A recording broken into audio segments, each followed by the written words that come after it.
Quick barbecue chicken wraps. Wraps are an easy and super versatile midweek meal. Try these quick barbecue chicken wraps for a fuss-free feed.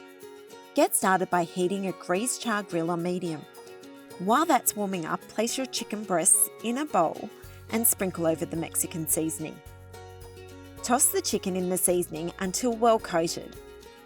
When the pan is ready, cook the chicken for 8 to 10 minutes, turning occasionally until lightly charred and cooked through.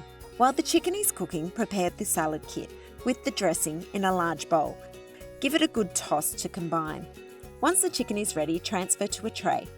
Loosely cover with foil and set aside for 5 minutes to rest.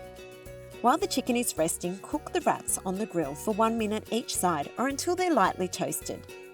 Then thinly slice the chicken. Now it's time to get wrapping. Place the wraps on the serving plates, then top with the salad, chicken and sliced avocado. Season with some pepper and extra Mexican seasoning to serve. These delicious wraps make a crowd-pleasing weeknight dinner. Try them for a tasty bite this week.